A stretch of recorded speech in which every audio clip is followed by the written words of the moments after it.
ပြောသလိုနေနော်ပြောသလိုနေ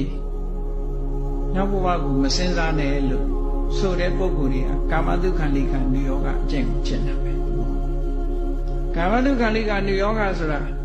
ကာမဂုဏ်အာယုန်တွေထဲမှာချမ်းသာဒုက္ခခံစားနေသေးတဲ့မြတ်ကာလပတ်လုံးအသိဉာဏ်ဘယ်တော့မှမပေါ်ပေါက်နိုင်ဘူးဒါပြောတယ်။ဘာဖြစ်လို့လဲဆိုရှိလေကာမိဆန္ဒဆိုတာကိုဘုရားနိဝရဏလို့ဟောထားတာလေ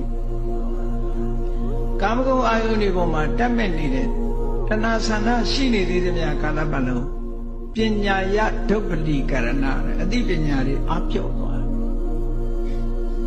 အစက္ခုကရဏဉာဏ်မျက်စိဘယ်တော့မှမပေါ်ဘူးအဉာဏကရဏဉာဏ်ကိုမဖြစ်စေနိုင်ဘူးတဲ့ဒါကြောင့်မို့အသိဉာဏ်ကိုရဖို့ရတဲ့ဒါအစိုးအပိတ်ကြီးတစ်ခုဒါကြောင့်မို့အဲ့ဒီလမ်းကြောင်းကိုမလျှောက်နဲ့အဲ့ဒီအလုပ်ကိုမလုပ်နဲ့လို့ပြောတာကာမေတုကာမတုခံလိကံဝိယောကောကာမဂုဏ်အာယုန်တွေနဲ့ပတ်သက်ပြီးတော့ချမ်းသာဒုက္ခခံစားနေမယ်ဆိုလို့ရှိရင်ဘယ်လို့မှအသိဉာဏ်ရလာမှာမဟုတ်ဘူးဆိုပြီးတော့အပြစ်၅မျိုးကိုလည်းထောက်ပြထားတယ်ဗျာဟိနောတဲ့ဒီကိစ္စတွေကအမတန်အောက်တန်းကြပါတယ်ကာမဂုဏ်အာယုန်ခံစားတဲ့ဟာအမတန်အောက်တန်းကြတယ်ဘာဖြစ်လို့တော့စဉ်းစားကြည့်လေ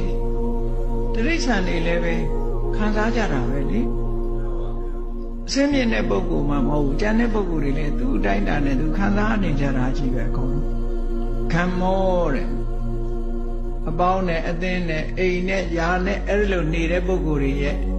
အမှုအကျင့်မှာရွာတွေကလူတွေဆိုပျော်သလိုနေကြတာလေပြည်လို့မှုန့်လို့ကခုံလို့သားနဲ့သမီးနဲ့ပျော်လို့ပါလို့ဒီလိုနေကြတာခံမောပောထုတ်စနိကောအများစုကြိုက်တဲ့ကိစ္စတစ်ခုဟုတ်တာပေါ့ majority ကဒါပဲနော်ပြောစရာဆိုတာအမျိုးမျိုးရှာကြတဲ့လူတွေကဘောလုံးပွဲကြည့်ပြီးပြောတဲ့လူကလည်းရှိတာပဲစုံပဲပေါ့နော်ဟိုအာဖရိကတော်ရကြီးတွေသွားပြီးတော့ပြောတဲ့လူကလည်းရှိတာပဲ